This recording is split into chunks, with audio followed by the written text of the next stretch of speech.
All right. I'll take it away. All right. Good morning, Nigeria. I always say that TVC has a finger on the pulse and our eyes on the streets, and we do our best on a daily basis to bring you trending stories from Nigeria and indeed across the globe in order to talk about the things that are shaping the world that you and I live in. And this fine Friday is no different. We begin today with this story. Yusuf Buhari, the son of the late former President Muhammadu Buhari, fought back tears yesterday as he publicly thanked President Bola Ahmed Tinubu for honoring his father with a full state funeral. Speaking during a special Federal Executive Council session in Abuja, Yusuf, who was accompanied by his siblings, expressed his deep gratitude to President Tinubu and his administration for the respect shown to the former leader in life and in death. He also extended appreciation to the National Assembly, the Katsina State Governor Dikko Rada, other state governors, and Nigerians across the country who stood by the family during their time of grief. Take a look at the young Yusuf Buhari addressing the nation. It has showed that he was regarded far more than a politician, but regarded as a friend and a father. To all members of the Federal Executive Council, for the care and befitting state burial accorded to our late father, we appreciate you all. To the memory of our late father, and we're sincerely grateful for all the support and solidarity expended to the family. May Allah continue to bless us all, and to bless all of us. Thank you, Daddy. Thank you, Daddy. Thank you, Daddy. May Allah continue to bless, to guide and protect you throughout your tenure successfully. Long live Mr. President, and long live the Federal Republic of Nigeria. Thank you. Now, President Buhari, the late President Buhari, passed away on Sunday at a London clinic, and his body was flown back to Nigeria and buried in the Katsina State on Tuesday, with President Bola Tinubu leading the tributes and final rites. Indeed, we must remember that leadership and life will always come to an end, but legacy will continue to speak long after people and voices are gone. Let's take a look at social media. A very eloquent young man. I think that he represented his father very well. Henry MD says, excellent speech, a well-trained son from a disciplined father. Well done, Yusuf Buhari, and accept my condolences. Your father, President Buhari, was a good man who loved Nigeria. We'll take two more tweets. Timothy Shapira says, gentility, class, composure, intelligence, calmness, cool, and maturity personified. And Prometheus says, for those who believe, pray that you will have a friend who will honor you the way official ABAT honored at M. Buhari, even in death. Very interesting. Still speaking about the late President Muhammadu Buhari, in a move that has stirred both reflection and recognition, President Bola Ahmed Tinubu has announced that the University of Maiduguri will now be known as Muhammadu Buhari University. This decision was revealed during a special Federal Executive Council session yesterday in Abuja, and it's coming just days after the passing of former President Muhammadu Buhari. Take a look at our president. In honor of his memory, with this special session of the Federal Executive Council expanded, and we adopt the naming of University of Maiduguri with a new name as Muhammadu Buhari University Maiduguri.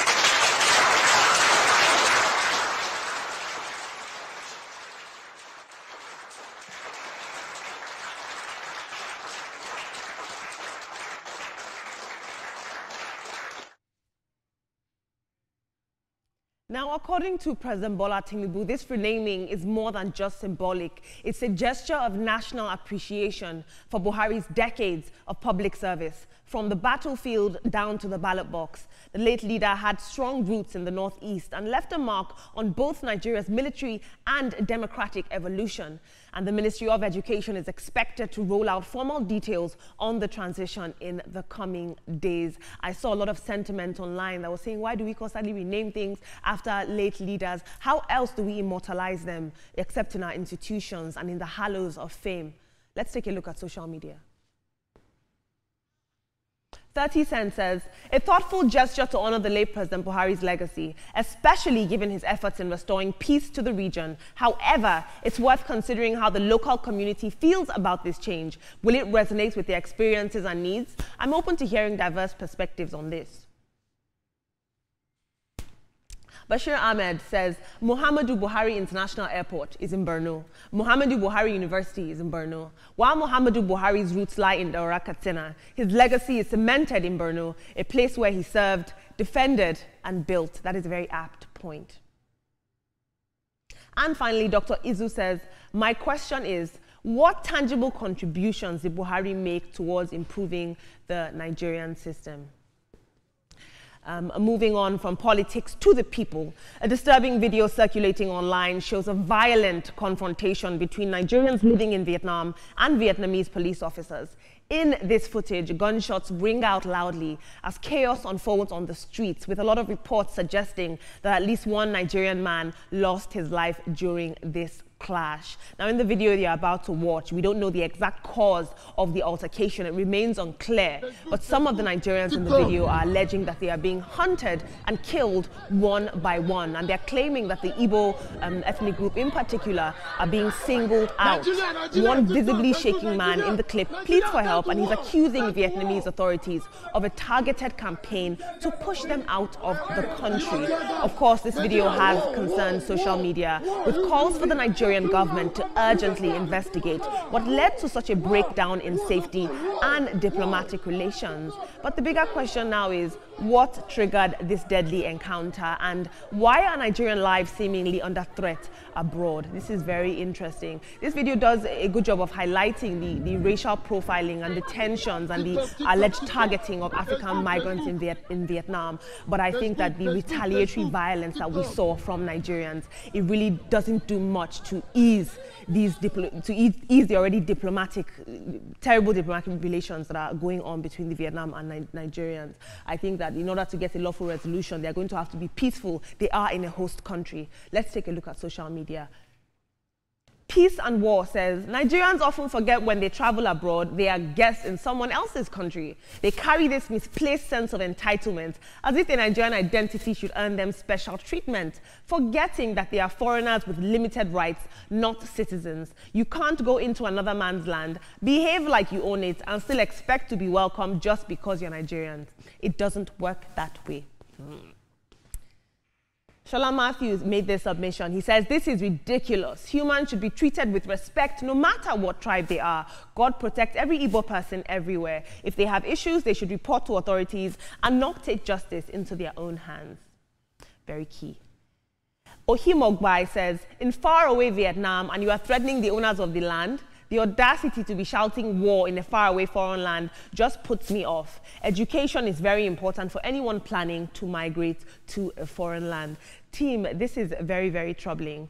They are being attacked by Vietnamese security forces. But on the other hand, they're also shouting war, war, war, and they're fighting these people in a host country. These are some of the challenges that we see of the Japa syndrome, some of the effects of migration.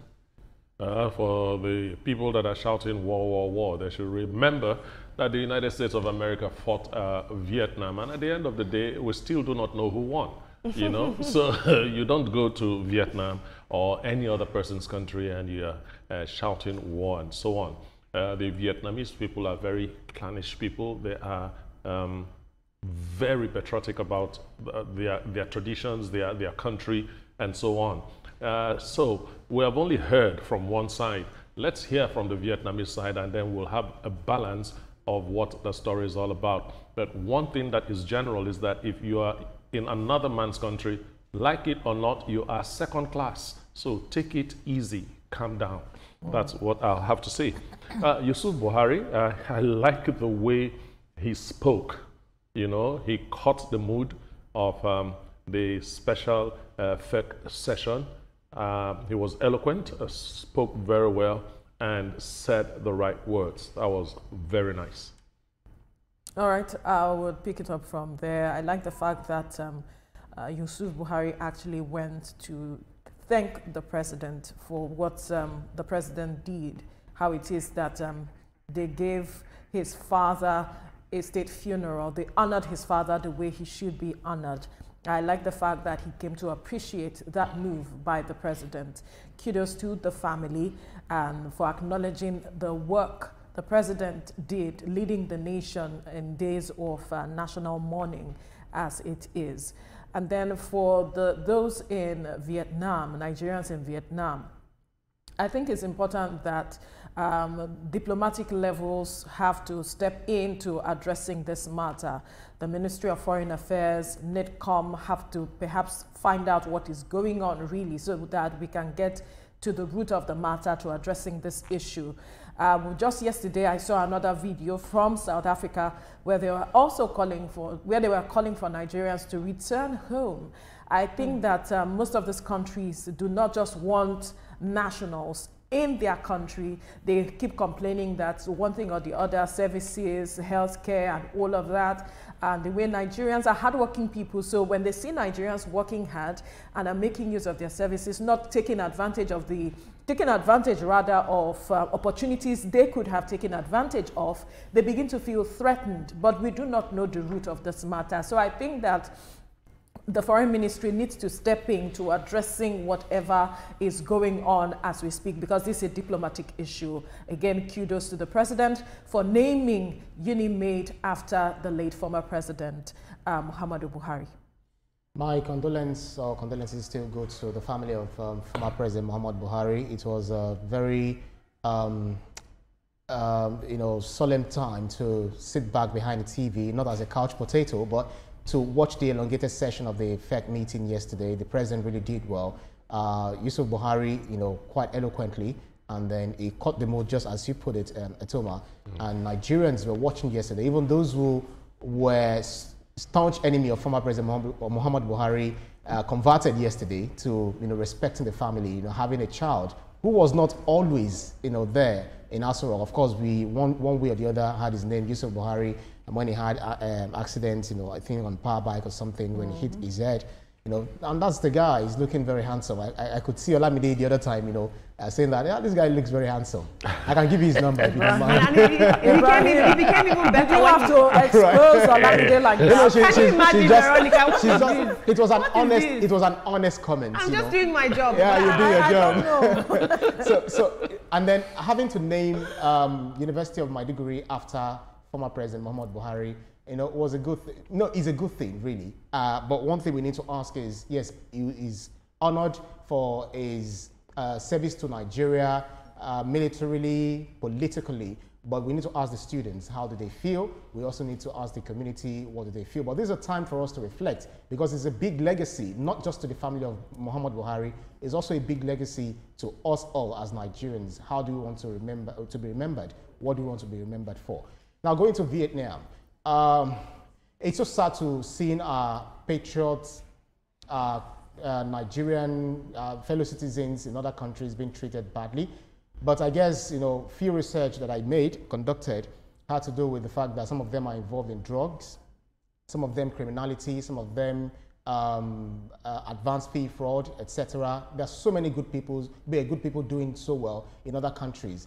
But how about the few bad eggs that are naming and shaming Nigerians one way or the other?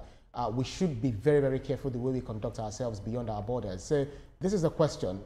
People that are facing problems, because also another problem is some of them are also facing the challenge of not renewing their visa. So they should look for where the embassy is. I think it's in Hanoi or Ho Chi Minh, there in Vietnam. Speak to the embassy, because we do not want our citizens to bleed beyond borders. Absolutely, and I think how Nigerians react to this violence being purported against them will really show us how they're going to be treated. It's going to determine how they'll be treated. They just should hold themselves well. But guys, I have to say, I spent a long time editing the Yusuf Buhari video. He's very nice to look at. Yeah, I just mentioned the reason. Now you're confirming. You're confirming what the bride did. I'll take a few more stories. On a more light-hearted note, what started as a playful moment during a Coldplay concert in Boston has escalated into a viral controversy involving the CEO of a US tech firm and his colleague.